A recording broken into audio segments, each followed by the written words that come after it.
Meine sehr verehrten Damen und Herren, dieses Publikum, wenn die Welt ein riesengroßes Theater wäre, wer würde das Stück schreiben, das jeden Tag aufgeführt wird?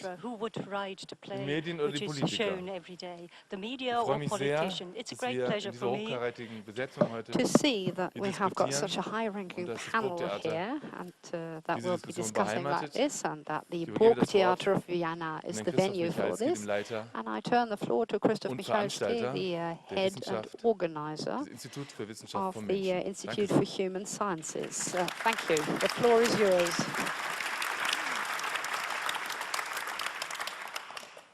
Good morning, ladies and gentlemen. I just want to add a few words of welcome on behalf of the Institute for Human Sciences, as well as other organizations who contributed to the event of today. This is a debate which is a continuation of a series of debates on pressing European questions.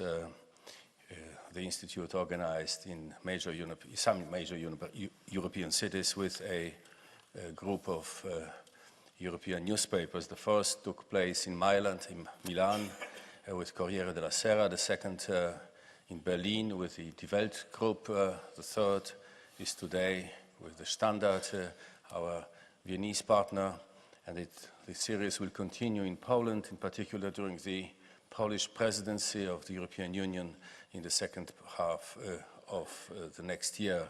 The partner will be a Polish newspaper, Gazeta Wyborcza. The patron of the whole series is the Polish Minister of Culture. Some institutions kindly contributed also funds, money to these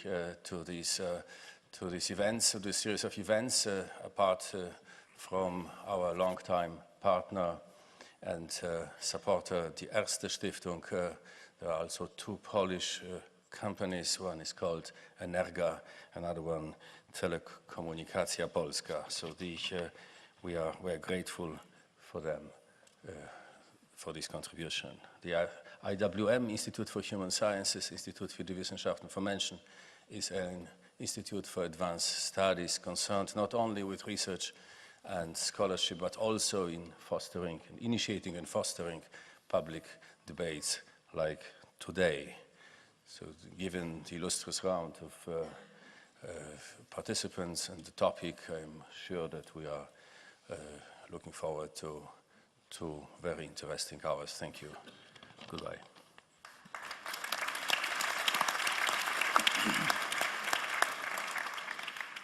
Thank you. Thank you all for coming. My name is Nicholas Lemann. I'm the Dean of the Journalism School at Columbia University in New York.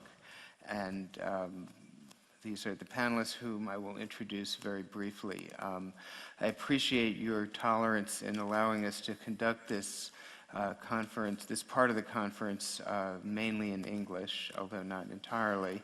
And I also want to express great appreciation and admiration for the Institute for Human Sciences, which has brought us all here and done a terrific job.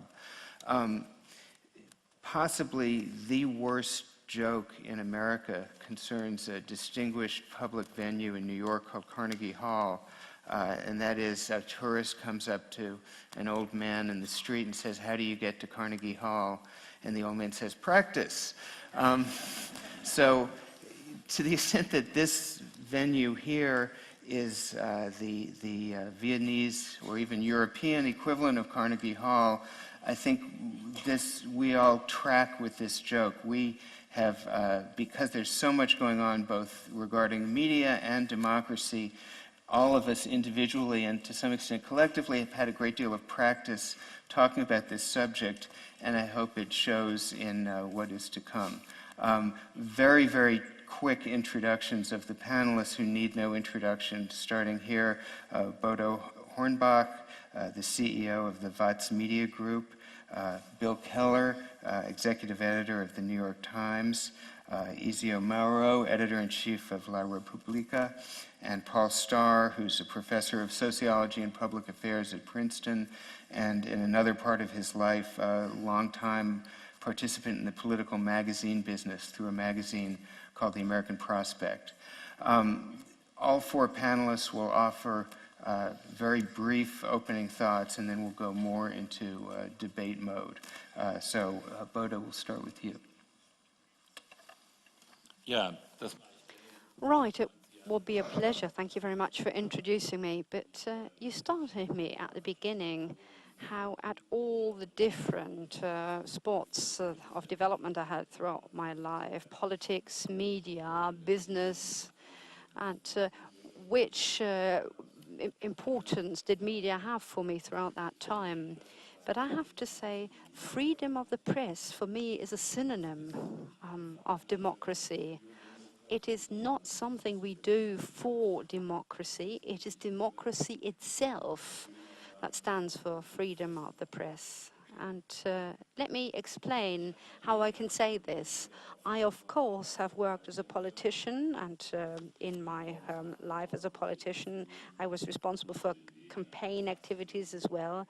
And in that time, I never woke up thinking I had to give the media an objective and comprehensive and truthful image of reality, but I have to admit to having reduced political opponents to scandalize them in bad situations. I was being scandalized myself. I had to turn to the courts and fight for my honor myself.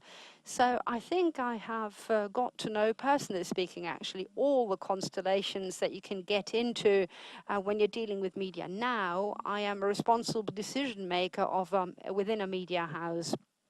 And if you were to ask me what the most determining criterion is there and what my most important experience has been, then I would like to say there is nothing, absolutely nothing, that those in power find as impressive as the risk that something could be uncovered.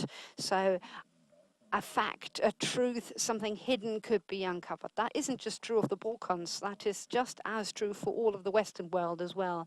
My experience is that politicians are not really that afraid of rules, directives, laws even. I have also had the experience that Immanuel Kant's imperative, we always have to wonder what were to happen if everybody were to act like we do. That is the imperative. It isn't at all. The imperative in the media world today is, what if this comes out, if this gets out, if we are being found out? And therefore, I think free media must have investigative journalism, of course. They need to put their noses into things that those in power do not want to see uncovered. There is obviously collateral damage involved in this. Sometimes media suffer in terms of their accountability, in terms of their perception, their repute even. I think all of that must stand back when it is about guarding democracy. This is my central experience, and that is why I wanted to say this first. Okay. Paul? My guide to Vienna says that this is the most prestigious stage in the German-speaking world. It's therefore a disappointment, having arrived on this stage, not to be able to speak German upon it. I'm also not sure that what I have to say belongs in a theater, except for this. The story that is unfolding in the media today has an aspect of drama and potentially even tragedy. The digital revolution that's shaking up the media around the world is a mixed blessing for democracy. It has unquestionably been good for freedom of expression, that is, the freedom of expressing opinions. It has also been good for freedom of information, for making available previously inaccessible information. But it has had a mixed effect on the press, on the freedom of the press. If we understand the freedom of the press not just as the formal legal rights of the press, but rather as its real independence. So the digital revolution has been good for freedom of expression because it's provided for a greater variety of voices, a greater diversity of opinions in the public sphere. It's been great for freedom of information because it's encouraged a culture of transparency that's demanded that powerful institutions disclose previously secret information. But it has both revitalized and weakened the press. The digital revolution has revitalized the press by opening up the media to new entrants, by making possible journalistic innovations that were never possible before. And in countries where the press has been stifled, this is the most important effect. But in the established democracies, at least in some of the established democracies, by undermining the economic basis of professional reporting and by fragmenting the public, the digital revolution has weakened the ability of the press to act as an agent of public accountability. If we take seriously the idea that the press serves an essential democratic function, then its institutional distress may weaken democracy itself. Now, what's happening in many of the post-industrial countries comes as a surprise at least both to social theorists and to people in the industry, in the news industry. Beginning in the 1970s, theories of post-industrial society projected a flourishing and happy future for all the fields associated with the production of knowledge and information. The most influential theories of democracy foresaw an era at the end of communism where liberal democracy was triumphant. The internet and other new media initially seemed to reinforce that confidence. As the digital revolution developed, its theorists argued that it inevitably creates a more open public sphere and strengthens democracy accordingly. In short, all of those perspectives together suggested that in the post-industrial world, a free press and democracy would thrive together. And social theorists were not alone in this optimism. Journalists and news media executives were also confident for decades that new technology was going to strengthen the relationship between journalism and democracy. And for several decades, that really did seem to be true. Like the other knowledge-producing professions, journalism expanded, the news media prospered. What was good for the news media seemed to be good for democracy and vice versa. Everything seemed to work out fine. But in recent years, the contemporary transformation has taken a darker turn for journalism and for democratic government more generally.